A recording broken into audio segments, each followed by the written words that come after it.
December 21, 2012ல இந்த உலகமே அழிய போகுதுன்னு ஒரு பெரிய பீதி கிளம்பிச்சு. ஞாபகம் இருக்கா?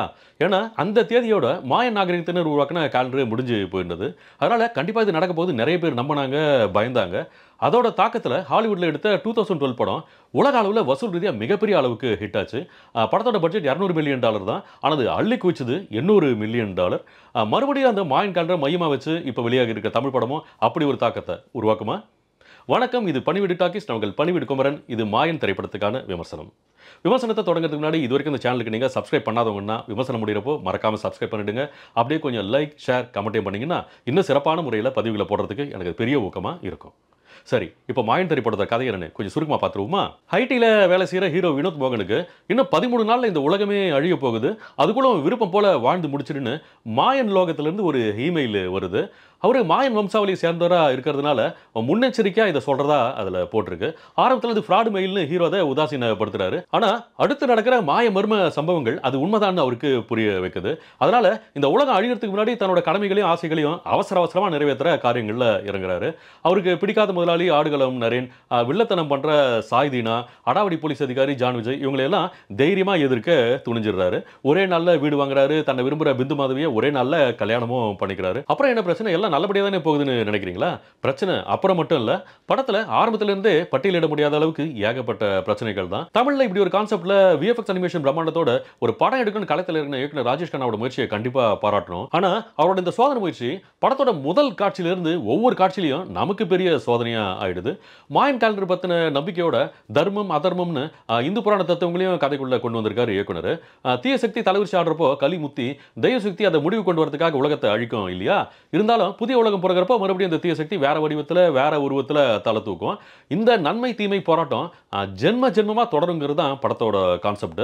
இதுல ஆதி சக்தியா இருக்காரு ஹீரோ வினோத் மோகன், தீய சக்தியா சாய்தினாவும், அழிவு சக்தியா ஜான் விஜயும் இருக்காங்க. இந்த கதாபாத்திரங்கள் 3 ஜென்மங்களை முடிச்சுட்டு இப்ப 4வது ஜென்மமா தொடருதுன்னு கதையை ஆரம்பிக்கிறாங்க. இதுவே ஒரு சுவாரஸ்யமான திரைக்கதைக்கு போதுமானது தான். ஆனா அது எடுக்கப்பட்ட விதம் எதுலையுமே ஒரு முழுமையும் செழுமையும் சுத்தமா இல்லவே இல்லை. மாய நாகரிகம், புராண நம்பிக்கைகள், பூர்வ ஜென்மம், மறுபிறப்புன்னு படத்துல என்னென்னமோ பேசுறாங்க. ஆனா இது எதுவுமே ஒன்னோட ஒன்று சரியா ஒட்டாம காட்சியில் எந்த டெப்த்தும் இல்லாம அறகுறையா அரைவேக்கட்டுத்தனமா கடந்து போகுது. ஒரு கட்டத்துல கதை எதை நோக்கி போகுது, என்னதான் சொல்ல வராங்கன்னு ஒண்ணுமே புரியாம பெரிய குழப்ப கொட்டையா மாறி சலிப்பை ஏற்படுத்திடுது. அதுவும் படத்துல 10 நிமிஷத்துக்கு ஒரு தடவை கிராபிக்ஸ் காட்சிகளோட வாய்ஸ் ஓவர்லயே கதையை சொல்லிக்கிட்டே இருக்காங்க. அதுவே ரொம்ப கடுப்பா இருக்கு. இப்படி சொல்லக்கூடாதுன்னு இல்ல. ஆனா அந்த நரேஷனை நம்ம ஒன்றி பார்க்குற அளவுக்கு அதோட விஷுவல்ஸ் சுவாரஸ்யமாகவும் இல்லை, கன்வின்சிங்காகவும் இல்லை. ரொம்ப சுமாரா பிசிறடிக்கிற மாதிரி அநியாயத்துக்கு செயற்கையா இருக்கு அனிமேஷன் காட்சியெல்லாம். மனிதர்களை வச்சு பண்ணாலும் அதெல்லாமே ஏதோ கார்ட்டூன் ஷோ பார்க்குற லெவலில் தான் இருக்கு. இப்பவே ஒரு விஷயம் சொல்லிடுறேன். ட்ரெய்லரை பார்க்குற நிறைய பேர் அதில் பிரதானமாக காட்டப்படுற யுத்த காட்சிகள்லாம் பார்த்துட்டு Baahubali, lord of the rings ரேஞ்சுக்கு கற்பனை பண்ணிக்க வேணாம். ஏன்னா படத்தில் அது ரொம்பவே சின்னதாக வர ஒரு போர்ஷன் தான். அது எப்படி இருக்குன்னு கொஞ்சம் பின்னாடி சொல்றேன். அதுக்கு முன்னாடி படத்துல பாசிட்டிவா இருக்கிற 1-2 விஷயங்களை மட்டும் முதல்ல பார்த்துருவோம். ஹீரோ வினோத் மோகன் ஐடில வேலை செய்யற சாதுவா, மாயன் வம்சாவளியோட அபூர்வ சக்தி கிடைச்சதுக்கு அப்புறம் ரவுடிகளை வேட்டையாடுற ஆதி சக்தியா முடிஞ்ச வரைக்கும் நல்லாவே பண்ணியிருக்காரு.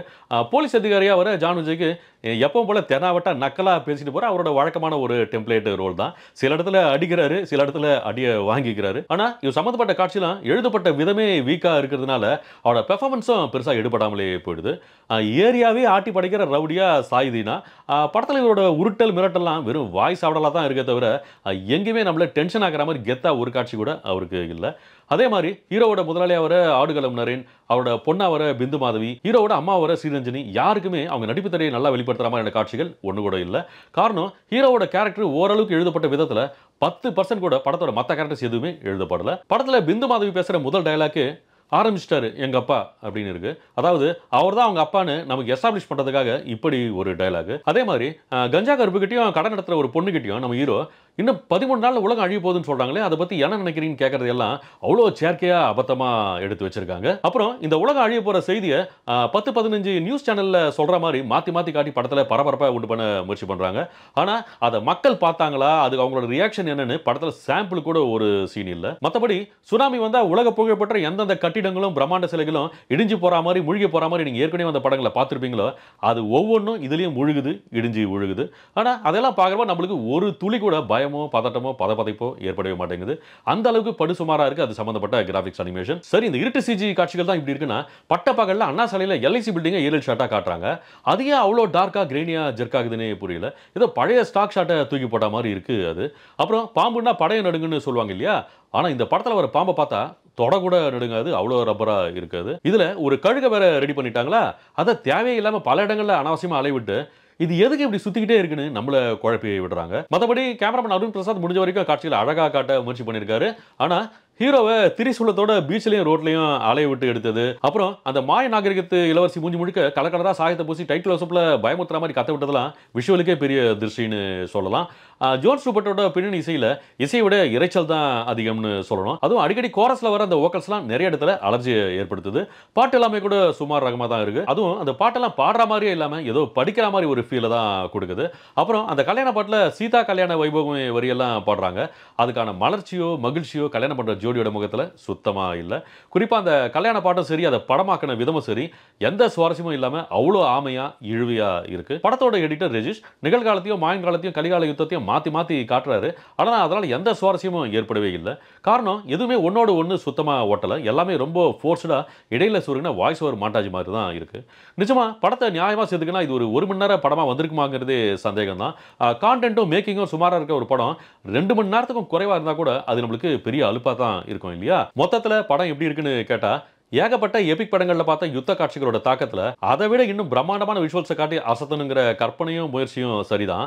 ஆனா அது எல்லாமே நம்மள மிரட்டுற மாதிரியோ பிரமிக்க வைக்கிற மாதிரியோ இல்லாம சும்மா நம்மளுக்கு பூச்சாண்டி காட்டுற மாதிரி பண்ணி வச்சிருக்காங்க. விஎஃப்எக்ஸ்ல பெருசா வித்தியாசமான ஒரு மிருகத்தை காட்டினா மட்டும் அதை நம்ம வியக்கவோ ரசிக்கவோ முடியாது இல்லையா? அதெல்லாம் தத்ரூபமா உயிரோட்டமா இருந்தா தானே அது பண்ற விஷயங்களை பார்த்து நமக்கு பயமோ பதட்டமோ அதிர்ச்சியோ வரும். முதலா கிராபிக்ஸ்ல ஜுராசிக் பார்க் படத்துல நம்ம டைனோசரை பார்த்தப்போ அதுதான் நடந்துச்சு. ஏலியன் காட்சிலா மாதிரியான படங்களையும் அதுதான் நடந்துச்சு. ஏன்னா அதெல்லாம் அந்த அளவுக்கு மிக உயர்ந்த தரத்துல இருந்துச்சு. அதையெல்லாம் சாத்தியமாக்குற அளவுக்கு அதுக்கான பட்ஜெட்டும் அந்த படங்களுக்கு இருந்துச்சு. நம்ம ஊர்ல இந்த மாதிரி படம் எடுக்கிறவங்களுக்கு ஒரு கேள்வி என்னன்னா, நாம கற்பனை பண்ற பிரம்மாண்டத்தை எல்லாம் நம்புற மாதிரி திரையில கொண்டு வரதுக்கு பட்ஜெட் இடம் கொடுக்கலனா எதுக்கு இந்த மாதிரி அறகுறையா பிசுறடிக்கிற விஎஃப்எக்ஸ் அனிமேஷன் பண்ணணும்? என்ன சொல்றதுன்னே தெரியல. படத்தோட யூஎஸ்பியே அதோட பிரம்மாண்ட கிராபிக்ஸ் தான் நினைச்சு கூட இந்த டீம் இந்த படத்தை உருவாக்கி இருக்கலாம். ஆனா கடைசியில அதுதான் இந்த படத்தோட மிக முக்கியமான பிரச்சனையாவே மாறி நிக்குது. ரொம்ப பிளாஸ்டிக்கான கிராபிக்ஸ் அவதாருக்கு நடுவுல முகம் உடம்பு எதுவுமே ஒட்டாம ஜானுஜியோட தலையும் சாய்தினாவோட தலையும் மொபைல் போன் ஃபேஸ் ஸ்வாப் ஆப்ல ஒட்ட வச்ச மாதிரி தனித்தனியா நெளியுது. அதனாலேயே இந்த நல்ல நடிகர்களோட பெர்ஃபார்மன்ஸே கூட ரொம்ப பிளாஸ்டிக்காவும் ஆயிடுது. கதையோடையும் சரி கேரக்டர்ஸோடையும் சரி எங்கேயுமே நம்மளால எமோஷனலா கனெக்ட் ஆகவே முடியல.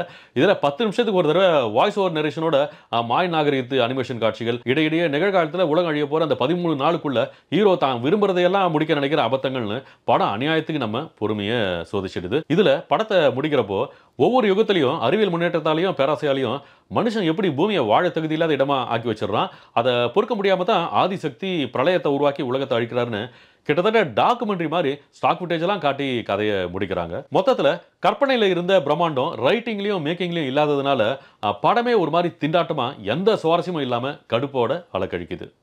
இந்த விமர்சனம் உங்களுக்கு பிடிச்சிருந்தா லைக் பண்ணுங்க, ஷேர் பண்ணுங்க, கமெண்ட் பண்ணுங்க, ரொம்ப முக்கியமா சப்ஸ்கிரைப் பண்ணுங்க. அதோட ரொம்ப முக்கியமா நோட்டிபிகேஷன் பெல் ஐக்கன்ல ஆளுங்கிற அந்த ஃபர்ஸ்ட் ஆப்ஷனை மறக்காம கிளிக் பண்ணுங்க. மீண்டும் அடுத்த ஒரு படம் திரைக்கு வரப்போ எவ்வளவு சீக்கிரம் முடியுமோ அவ்வளவு சீக்கிரம் உங்களை சந்திக்கிறேன். நன்றி, வணக்கம்.